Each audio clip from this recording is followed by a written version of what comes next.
Hello, everyone, and welcome to the preview of the second qualifier between the Jamaican Hammers and Warriors, the Guyana Hammers and Warriors, and the Jamaica Tallawahs. This match will be coming live from the Providence Stadium in Georgetown, Guyana, this evening starting at 6 p.m. Jamaica time. With me today to preview this match, and I must apologize for the delay in starting this preview, is Bobby Brown, who, as you know, is a resident analyst here, and former West Indies batsman and Guyanese batsman's son, Basil Butcher. Welcome to the show, gentlemen. Thank you. Thank you for having me. Yes, also will be joining us in a few minutes is Andre Douglas. So Andre should be here very shortly, and I know that he will soon come. Let's start with you, Basil. Is it deja vu all over again for the Guyana Amazon Warriors? Let me ask you guys, is Mohamed Amir going to be playing? Because I know he pulled up in the first over in the last game, because in my opinion, we will come to that later in the show. But right now, what I wanted to tell us is it deja vu all over? I don't know about that, because Amir to me is a key to the Jamaican bowling attack.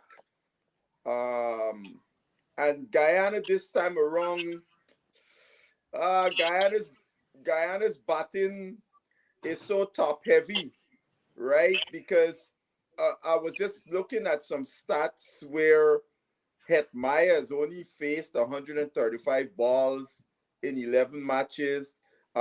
Shepherd somewhere like 30, 40 balls to the whole tournament. You know, so the names are the same this year, but I don't know what they do. Welcome to the show, Andre. Bobby, what do you think? Is it deja vu all over? Yeah, thank you, Carlton. It might happen again. It's looking that way. It might happen again, because I think Guyana is too much batting, and I think they miss a bowler. I think they miss a mystery bowler. They're too dependent on the batting. Andre, what is your thought? Is it deja vu all over again for the Guyana Amazon Warriors? I mean, I think they still have it within them to win. You know, I think they're very much, they still have the ability to win the game. I'm not going to say it's over, because you know that Shea Hope already failed in the last match, so I don't really expect Shea Hope to come and fail again. You know, and Hetmyer is due now. He's way overdue for a decent innings. But I don't think that the Guyana Amazon Warriors have used Hetmyer, to the best of his ability. He should have batted at. He should be batting at number 4. You know, he should have been batting at number 4 all along. You know, he has not faced a lot of deliveries, so he has not a chance to really play, decent innings. Okay, coming back to you, Basil, because you are from Guyana. What is the mood right now in Guyana, in Georgetown and around Providence? What is that? What is the feedback you're getting from your people in Guyana? Well, I got some friends that live here in the United States that went down, and you were there last year, so you probably this would resonate with what you witnessed. They tell me in Georgetown, everywhere you turn is Amazon Warriors. When all the bars around town are packed, and interestingly, you have a lot of women also looking. We think the casual fans, even they're caught up in the hype. All the taxis are placarded with the Amazon Warriors insignia. So, you were there last year, so what was the letdown after Jamaica? And that is why I said earlier this week, Bobby, because Basil, because I was there last year and I saw the almost, what do they call it now? They almost I don't know the word, but there's such a belief. There's such a belief that Guyana Amazon Warriors can't lose. Spare me a few minutes, let me tell you a story. The Thursday morning, And I want this week will be like, so next week Thursday will be one here because last year it took place on the 29th. Okay. The Thursday morning after Jamaica beat Guyana Amazon Warriors in qualifier 2, I got up, I put on a Tallawahs shirt that was given to me by Jeff Miller, the CEO of the Tallawahs. Right. And I have a black Jamaica tracks bottom with a flag just about in the region of my thigh. And I walked out from the hotel about 100 meters and I went across the road, and that divider in the road, I stuck a Jamaican flag in the divider, and there was I in my Tallawahs shirt and my Jamaican pants. And I'm telling you, after about 5 minutes, I realized that it was not a good idea. It was that. It was that. I have to take up the flag and go back in the hotel. And I call my taxi driver and tell him that I want to go to the barber because I want to look good for the finals. And when I walk in the barber shop, remember I'm in my Tallawahs shirt and my Jamaica pants. The taxi driver went in before me, and there was about 10 persons there. And when I went in, there was deaf silent. You could cut the silence. And so, knowing the person who I am, and I rub it in some more. So I said, last night when I came back to my hotel, there were no drinking, there were no merriment, there were no Guyana flags, there were no one in the lobby. When I went to breakfast this morning, I was the only one there except the person who worked there. I slept good last night. And when I said that, as I said it, I realized that I am in trouble. And then the barber shop realized what was going on, and he said something in his Guyana Creole that I can't understand, but everybody start laugh. And then I relax. When I went back into the car, the taxi driver said, "Brown, Jamaican, you're taking it too far now, You're taking it too far." So I just say that I just say that to remind you of how passionate the Guyana people are about it. Okay, let's come to the cricket now. On Wednesday, we saw Hayub and Simit open. They put on 53 for the first wicket. Not a bad start, but not the best of start. But 53 from 7 overs is still respectable. But then Guyana Amazon Warriors never built on that. What went wrong after that opening partnership? Bobby, you want to go first? Oh, go ahead, Bobby. Go ahead, Bobby. Okay, Bobby's not here. Go ahead, Basil. Bobby's not hearing me. You know what we did? It start watch it like the Bobby internet 10th freezing. over. So I never see how the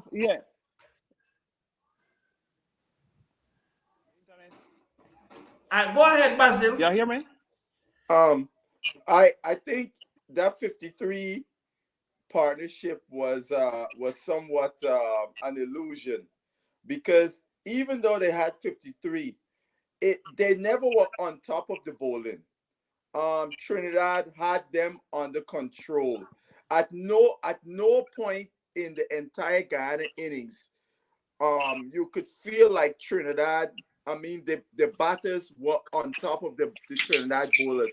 I thought Pollard gave Guyana a lifeline, in my opinion, to not bowl Bravo and Russell in the last 3 overs. By bowling Hines. I think he bowled the spinner, the boy Hussein. But yes.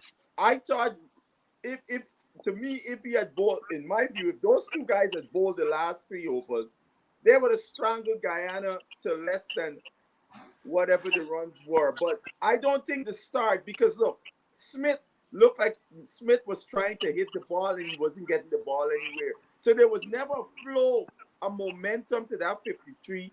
And if you remember, Bravo, Russell, what's his name? The other fast bowler, Ali Khan bowled some beauties, and they got edges and went for 4.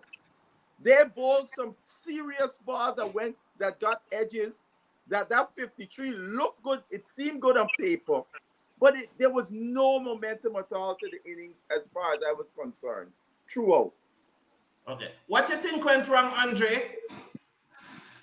Yeah, well, as Basil alluded to, that they never really got going at all. I thought they were, apart from the scratch around in the power play, there was no real momentum to the innings, and I thought that they look a little bit nervous. Some of the batsmen look a bit nervous, probably not knowing how to really approach the innings. So that stood with them right through the innings. A lot of batsmen came, they didn't really, the innings just didn't flow any at all. So they lost the momentum from the first start, in terms of the power play. So they never flowed after that. I want to add something quick before Bobby. Trinidad is obvious. If you're watching, you could see the Trinidad bowlers, the field placing was on point. Many times you see you cut a ball and I say 4 runs. I turn around and see a field in the space. The Trinidadians was so well prepared, and as a batsman, got a counter. And none of the batters on the Amazon Warriors had a counter for the plans that Trinidad had for each one of them. Okay. Thank you, Bobby. Are you hearing us now? Yeah, I'm here. Yeah, go ahead now. What do you think? Oh, you said you never saw the first 7 overs. Yeah, I never saw the first 7 overs, but when I started watching, there were 4 wickets down. But even then, it's either they did not have a plan for Trinidad bowlers, or the situation got the best of them. I don't know which one. Maybe tonight they could calm down, but they just seemed out of it. The Trinidad bowlers was all over Guyana. Okay. And just like Baza said, I think the last 5 over, if Pollard really wanted to, they could strangle them for less than 166. Okay. Edmire has came in for a lot of criticism, raucous criticism, some might say. You can even say it is cruel and barbarous. There's so many things. Edmire is under attack from Wednesday. Is this 3 questions? Is this attack justified, or has it been too savage? And should he be dropped for this match? 3 questions, but 3 questions. Who wanted to go ahead first? Go ahead, Bobby. You go first. Yeah, I'll go first. I don't think it's justified. I do not think it's justified. He should not be dropped. I think the big problem, and I think Baza said this first, the Guyana batting is so top heavy. So Hitmire is not facing enough balls. So all tournament, he did not have enough to do. So when it came to the time now that they needed him, he just did not have enough time at the crease. I agree with Bobby. All those criticisms in regards to his cricket is should not be, especially the outside of the field stuff, ridiculous. Hetmyer, I am perturbed as to why Hetmyer is batting so low in the Guyana order. Hetmyer is supposed to be the star batsman on the team. Hetmyer should not be batting lower than 4. I would go as far as to say, in my view, this is my view, Shea Hope should open the batting with Ayub and let Hetmyer bat 3. Look, on the other side, with Trinidad, Puran is batting at 3. Hetmyer, Puran is supposed to be the 2 young star batsmen we got in the T20 game. Hetmyer needs to get as many balls as possible. I don't know what is going on in the Guyana camp, why he continues to be batting so low. You've seen Azam Khan coming in when this Hetmyer is supposed to be coming in. I am at a loss when it comes to Hetmyer, and at no point in the entire tournament has he got any momentum in his batting. At no point could you say when Hetmyer came to bat, this is the Hetmyer you're accustomed seeing. No, none at all. And I hope for Guyana's sake tonight that all that rub off and he show up. Andre, there's a comment from Nilo Anderson on the screen. Are you seeing it? Yes. You see in the comments, Andre? Yeah. After How the do you loss react to that? against. He was saying, also, it seems you are right about your fear of what will happen if Guyana Amazon Warrior loses. After they lost against TKR, multiple videos online surface with brawls and fight. Mhm. Or you react to that? Or you react to that, I mean, Andre? I think, I mean, it is quite disgraceful in the first place, you know. Something like that should never ever take place, you know. And I think that the authorities need to get on top of this. You know, Mhm. they can't have brawls and fights at cricket games, you know. I mean, just unacceptable. So I think Mhm. that the authorities, that you know, the Guyana authorities should get get the videos that is probably necessary, and they need to just get a hold of this and stamp it out. This is just not acceptable in the game any at all. Bobby? Yeah, totally not acceptable. I didn't know the day would come where I would see cricket fans fighting that much. So I mean, yeah. What? As a Guyanese, Basil, I know this is of concern to you. How do you react? I thought it was disgraceful. I mean, look, the rivalry, the chicken curry with Trinidad. You know, it's a hot rivalry between the two teams. That's great for the game. I think I like the banter between the fans. That's fine. But when you cross the line and it becomes violent like this, you see the soccer, like in football in England, the hooliganism and so on. Across the line. And what is most disturbing is in this day and age of the smartphone, people got a phone. All they concern is about filming rather than breaking up that melee. You know, so I agree with Andre. The police now have to get on top of this. I hope there's well, Guyana and Jamaica is not the same rivalry, so I don't think you're gonna get that kind of thing. But the police needs to be a little more on alert for that. Because look, in New York, we had a recent the earlier game with Trinidad and Guyana, the bar in Queens. Two Trinidad and Guyanese fans pelting, breaking a bottle in the bar and all kind of nonsense. Oh, So that was New York. yeah, that was New York and Queens. I Well, didn't quite get that. Go ahead about what you said about the fight, Basil. no, there was the first Guyana Trinidad game. You remember the first game when Guyana beat Trinidad, right? I think Right. that was in Trinidad. There's a bar in Queens on Liberty Avenue, I'm told. That's where the location of the bar. I saw the video because I actually recognized the Trinidadian guy. I know he was in the crowd. Apparently, one guy come in and he girlfriend know all the different guys and he take umbrage and he's a Guyanese or something and he pelt the bottle at the guy and then the whole melee start. You know, I mean, now here is a person who has a bar, and if the police see something like that, the authorities, the man could lose his license, liquor license, and his business could go down the line. I mean, True. it was. I mean, the guy's face was bloody because the amount of bottles was pelted and broke, bust up in his face. You know, something could have been a real serious injury could occur. And these fans gotta chill out, man. I guess you know they say fans is short for fanatics, right? And we've seen some of that going on now. All right, we touched on it briefly just now. Hope and Ayub are the two leading run scorer in the tournament. If they get going tonight, if they fire tonight, Guyana Amazon Warriors may well win the match.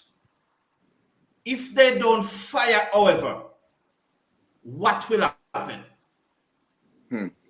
If Hope and Ayub do not make any runs tonight, can Guyana Amazon Warriors win the match from there? On paper, they can, right? I mean, when you look down that lineup, let me say, well, I don't know about Kimo Paul playing. He suppose he got still an injury, so we're gonna hear about that come game time. But when you look Hetmeyer, Shepard, you got the young boy Anderson, Pretorius. These are guys. Well, Anderson, I ain't gonna put him aside, but Shepard, Smith, Hetmeyer, and Pretorius. I mean, on a given day, any one of those guys could take a ball and attack apart, right? On paper, right? But none of them have gotten a lot of reps this season, so it is a open question. But on paper, they sure can. What do you think, Andre? Can Guyana make a sizable enough total to win if these two players doesn't fire? Wow, that's a very tricky one because, as I said before, I don't think the other batsmen they are in the type of form that will probably you'd say that will inspire confidence that you'll say that they'll get a good total, because even that the likes of Azam Khan, we know that we know his capability. He can play a really big innings, but on form it doesn't seem as if that big innings is just around the corner. Same thing with Shimmer and Etmire. But as Badr said, on paper they do have the potential to score and score quickly too, because the likes of Azam Khan, Shimmer, Etmire, Shepherd, those are very quick scorers, right? And Pretorius, he can contribute to the bat also. So they do have the ability, but we don't know. Ability is one, the form is another thing. So ability, they do, and form, I would say no. Bobby, there on the screen is the 11 that played in the match on Wednesday. You will see a slash where I put in Kemo Paul for Anderson. If Kemo Paul is fit, would that be the change that you would be making, Bobby? For sure. Kemo Paul have been one of the better batters, with excluding Shea Hope and Ayub. Kemo Paul has been great with the bat. So if Kemo Paul is fit, he has to play. How much did they miss him on Wednesday night, and how important he is to the Guyana Amazon Warriors winning? Yeah, I mean, Kemo Paul, he's in good form, and not only is he scoring runs, he's just scoring a minute, runs. Andre. Bobby, yeah, Bobby. Oh, sorry, okay. Yeah. Oh, I mean, yes, they Bobby. miss him a lot. They miss him a lot, especially for his batting. I know he's considered a bowling all-rounder, but he has been really great with the bat this season. So they miss him a lot with that batting in the lower order. Yes, Andre, I'll come to you now and then to Basil. Yes, Andre. Yes, I was saying that Kemo Paul, not only is he scoring runs, but he's scoring runs at a very, very quick pace. I think Kemo Paul has the best strike rate of all the batters in the Guyana Amazon Warriors team. So, he's very, very key. Shepherd's like 245. Say again? Shepherd's strike rate is 245. Oh, that's his strike rate. Shepherd. Oh, Shepherd. Oh, okay. Well, yeah, in terms of persons who have probably scored more, probably over 100 runs or more, I think Kemo Paul probably has the best strike rate. Yeah, but Shepherd, he does have a good strike rate also. But Kemo Paul is an X factor. Yes. And if he's fit, he could really, really do well for them. I think Basil, I think the team is on the screen. Yes. The slash that you put there, I think the person who would get dropped if Kemo Paul is available would be Odin Smith. Okay. Yeah, I think they will drop Smith because look, Smith played. I mean, we all know Smith is supposed to be a bowling all-rounder, and when you're gonna see in the last match, they didn't even look in his direction to give him the ball and send him and make a scratchy thing at the top.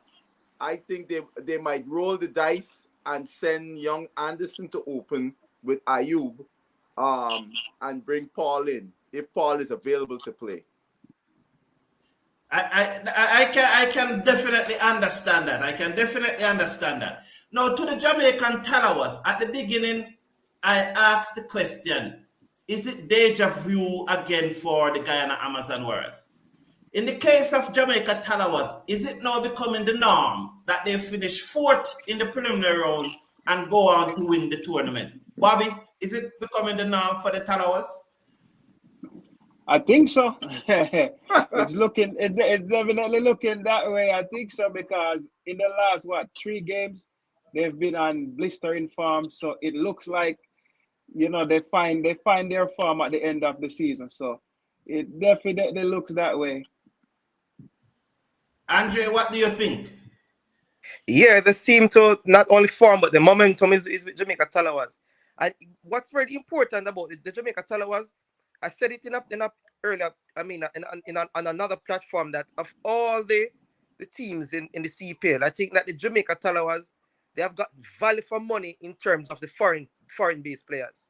The likes of Chris Green, Imad Wazim, Mohamed Amir, Alex Hales. I think the foreigners have performed the best of all the teams. And those players are big time players. The Wazim, the Chris Green, they come good when it really matters. So the Jamaica Tallawahs do stand a good chance tonight. I think they're full of confidence, and I think they'll come and do well. I want to ask you, Basil, should Jamaica repeat this year? How far the stocks of Chanda Paul and Ambrose will rise? Especially, we heard a lot of argument last year that the team win not because of Chanda Paul, but despite of Chanda Paul. So if they repeat this performance now, how far Chanda Paul stock will rise? How far Ambrose stock will rise? I don't know about their stocks rising maybe in some people's eyes, because I'm hearing some of the similar rumblings from last year in the Jamaica camp. I'm hearing some of the similar rumblings this year. So I don't know. What are some of those rumblings are you hearing? I mean, I've heard some things that the captain and the coach is not really on eye to eye on many things that we, as you know, last year was a situation with Powell and Chanda Paul. I'm hearing some of those similar rumblings coming out of the Jamaica camp. So maybe the Jamaican team is rallying around each other. It seems that maybe that's the kind of thing if that is true, that's the kind of thing that seems to rally the Tallawahs. They close ranks and they start to play, it's us against the world. We can show them, that kind of thing. If some of the reports I've heard coming out from the Jamaica ranks in terms of, the players' relationship with coach, And the other thing too, I think people need to be careful in giving coaches a lot of stock in these short tournaments, particularly if you don't have a team that is, where you don't have the same core that you had the year before. Like Jamaica, for example, a lot of the players that was on Jamaica team that won last year, that were key players, are not there this year. The captain in particular, Kennard Lewis, is not there. Who else is not there that wasn't there? Was that one last year? I mean, Allen didn't play. What about Allen? Did he play last year? I can't remember. Yeah, Allen was there last year. Yeah. Okay. But he didn't really. Allen was very successful. And but what I think, in terms of Jamaica success, what I some of the key players to me, they have actually retained. Imad Wazim, Mohamed Amir. Those players, those Pakistan players have played a really critical role. And Green. Yes, they have played a really critical role. That is why I said that Jamaica has gotten value for money in terms of the foreign-based players. I think the foreign-based players and finally, Alex Hales came good, because Alex Hales is a serious batsman. Yes. God better hope and pray that he don't get off tonight, because he is a destructive guy. So in a way, you could say the Jamaica management has done a good job in replacing Powell with Alex Hales, right? Bringing in a destructive batter who I feel is a more capable batsman of Powell, and starting at the top of the order, in terms of Hales. So, talking about the Jamaica Tallawahs bowling, you mentioned Green, Imad Wazim, Mohamed Amir. If Mohamed Amir is fit, the Tallawahs would have 3 bowlers in the top 4.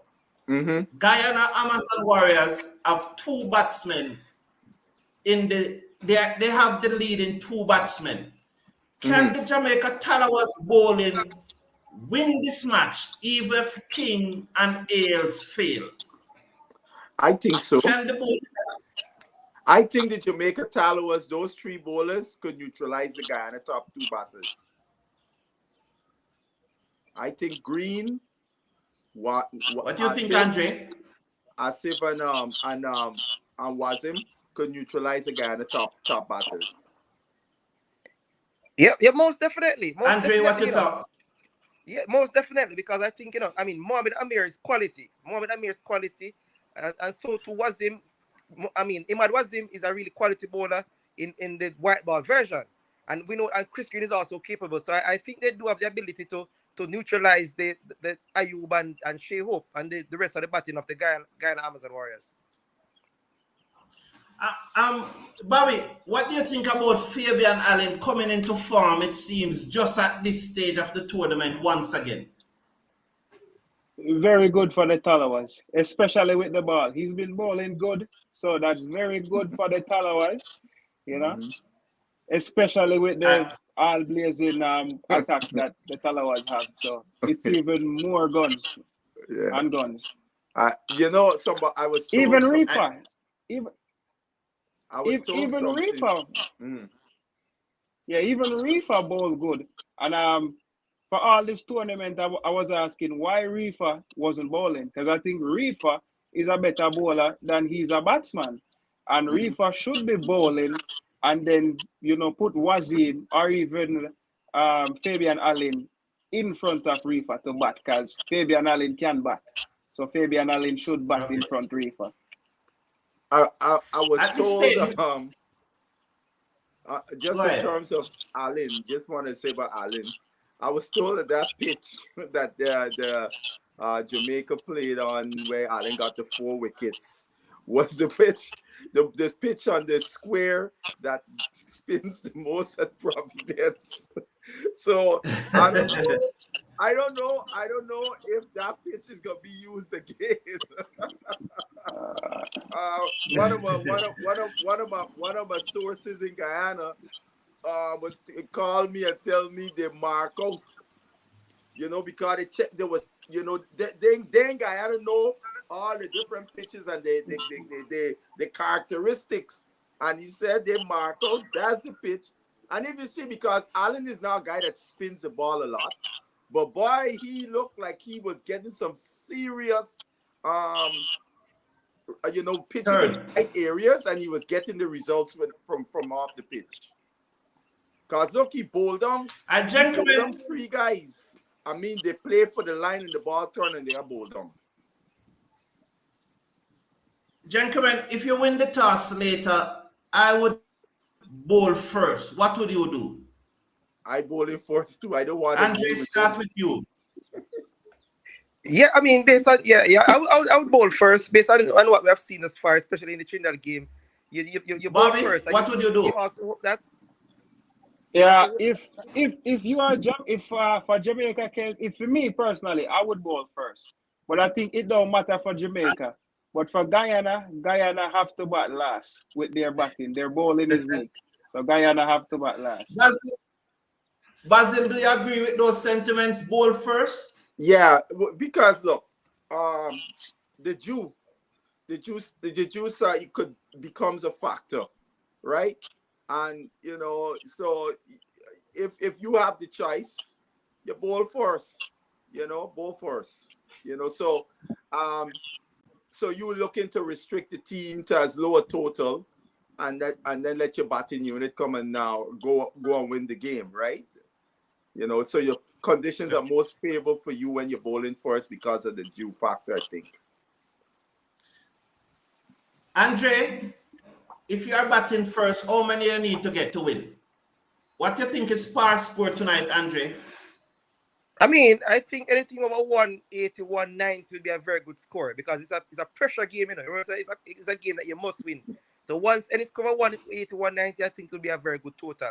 Irrespective of dew, the team batting last would be under tremendous pressure. The scoreboard pressure. And Bobby, what do you think is a par score tonight, Bobby? Par score 175. Basil, what if you are batting Warriors are batting first? Par score is over 180. And the Andre made a good point, and I wanted to add to that point. Scoreboard, putting runs on the board and playing in an elimination match you know, is a lot of pressure for the team chasing, right? When runs on the board, and especially get a significant score, because you know, as they say, pressure bursts pipe, and you know, some guys, you know, they may be good on paper, but when the pressure starts to brace them, they may do things that they ordinarily may not do, because this is an elimination game. It's win or go home, and we're gonna see who could weather the storm. Basil, I know you want the Guyana Amazon Warriors to win. The other three of us, Andre, Bobby, and I, want the Jamaica Tallawahs to win. We know that, but take off that patriotic hat now. Who's going to win tonight, Andre? The winner is going to be who plays better cricket, which I hopefully will be the Tallawahs. So let us see. It's going to be quite interesting, you know. No, Andre. No, we're not going with those political answers. Who's going to win tonight? The Jamaica Tallawahs will win tonight, and the Ghana Amazon Warriors will still have the monkey on their back. Bobby, who's going to win tonight? Bobby, to me, it comes down to who wins the toss. Who wins the toss win the match. No, Bobby, who's going to win tonight? Who's going to win? Jamaica. I think Jamaica is going to win. I think Guyana start to crack. Here, there are a couple. If Mohamed Asif does not play for Jamaica, Guyana wins. If Mohamed Asif plays for Jamaica, Jamaica wins. That, in my opinion, that is the key man in this game. Mohamed Asif. Amir. Basil. If he is fit to play Basil. No, Basil. We're not thinking if 15. Who's going to win tonight? No, because I don't know if he's playing or not. If he is playing, if he plays tonight, Jamaica wins. If he does not play, Guyana wins. He is my key factor, because Guyana is so top heavy, and between Mohamed Asif and Chris Green, in my opinion, could put so much pressure, similar to what Trinidad did, to Guyana the top of Guyana batting lineup. Without Mohamed Asif, they ain't got the same combination at the top. So once Mohamed Asif plays, I got the Tallawahs winning. But if he don't play, Guyana win the game. Andre Sheldon is saying that Etty is not in form to be dependable on. He never fires in knockout games anyway. Is that true? Is Sheldon saying that Edmire, when it comes to knockout game, Edmire doesn't play good? Yeah, well, yeah. I mean, that is somewhat true, because I've never really seen him play a really good innings in a knockout situation. And we know that he's not in any good form, but I'm not going to blame Edmire totally on the form. I don't think that he has batted enough balls. He has just not batted in the right position. There's no way Edmire should be batting at 5 or 6. You know, that is really inexcusable. So I think, you know, a lot of the blame is on the part of the management of the Ghana Amazon Warriors. Basil, Salvex4 is agreeing with you. You are seeing the comment there, Basil, from Salvex4? Yes. He's agreeing with you. Yeah, yes. But what he's missing, the Jamaica brought in Alex Hales. So they got a replacement for Powell, right? So and Hales, unlike Powell, Hales will be destructive from ball 1 and could bat through deep, which gives them a even more advantage to have such a destructive batter if he gets off from ball 1, right? So I think Jamaica has covered themselves well in replacing Powell. Yeah. The other question I have to is Brandon King. Well, I saw in the last game, you could tell he's not fully fit, because he was feeling in the short areas, and if the ball hit him, he let the ball roll to him. He wasn't making much movements, so you don't want to tweak that groin again. And that's something you got to look at also, if you're going to bat for a long time today. Okay, yeah. Bobby, Salvex4 is saying that it doesn't really matter who wins this match. it just really second or third, Trinidad Night Riders going to win the tournament. Doesn't matter who plays in the final. Do you agree with him, Bobby? No, I don't agree. I do not agree with him. Okay. Coming back to you, Andre. Here's what George Salmon is saying, that Jamaica must bat first if they win the toss. Do you agree? Do you guys agree? No, I don't think so. You know, because I think that, you know, Jamaica has the bowling to restrict Guyana and Warriors, and if they restrict them for a total, say 150, 160, that's quite manageable. And I think that they have the batting, you know, to actually go after that score. So I don't think that they necessarily need to bat first in order to win. Okay, so Dwight is just doubling down and saying that's a fact. Atina, who said, got no horses in this race, but if catches win matches, then Tallawahs got the edge. Fabian Allen is the key. Has the Guyana Amazon Warriors fielding been very poor, Basil? No, actually, it's just in this last match they were poor. But going into the last match, they were the best fielding team in the tournament thus far, and they fell apart against Trinidad. I mean, Trinidad beat Guyana in every freaking department in that game. They were totally beaten, thoroughly, in every phase of the game.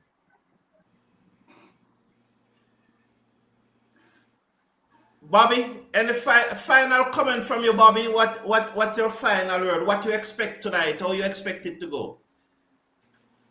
Yeah, like I said, I believe truly anybody win the toss will win the match. Anybody but second will win the match. It's gonna be a good match. Basil, and, go ahead, Bobby. Go ahead. No, go ahead, Bobby. Bobby did not finish. Go ahead. Yeah. So like I'm saying, Jamaica, they start to find their form now, and I think they have to bowl first. With the bowling attack they have to bowl first, because here's what, with Guyana, even Shea Hope, I think when Shea Hope likes to play the situation, and he is the key man for Guyana. And if he just goes out there and starts swinging, Guyana is gonna have problems. Yes, Basil, how you see things now? General recap for tonight. As I will start again on the caveat. Mohamed Amir plays. This is gonna be a very, very interesting game.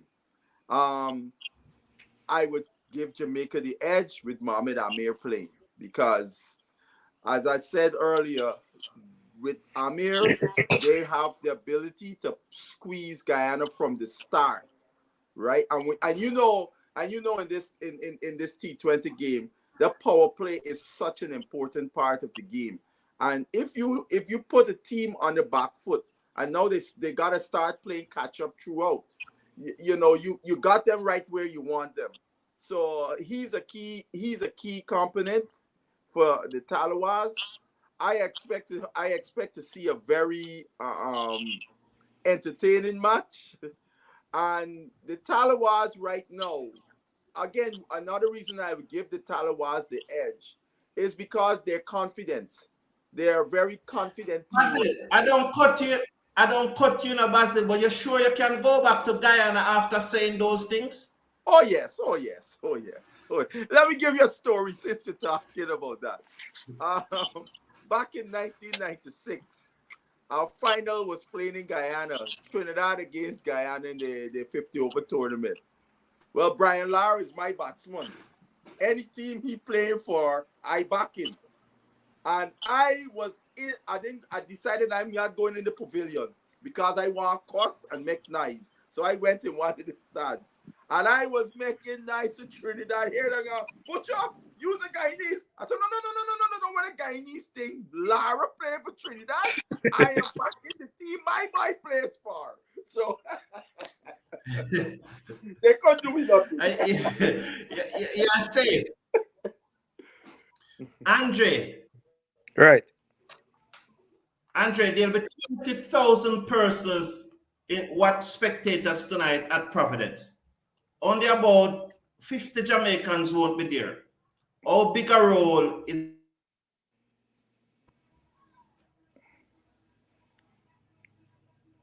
Andre? Oh yes. Okay, I'm hearing you now. Yeah, I mean, we know that that spectators play a key role in terms of trying to get the home team going. But I think if Jamaica bats first and they start off on a very good note in terms of rollicking the scoreboard along and not losing too many wickets, I think that will silence the crowd. If they when it's their turn to bowl, if Guyana loses say a couple wickets really early, they'll be silenced. So although the crowd plays an important part, if the Jamaica gets going in terms of scoring quickly or getting wickets quickly, I think that will nullify the 12th man, which is the crowd.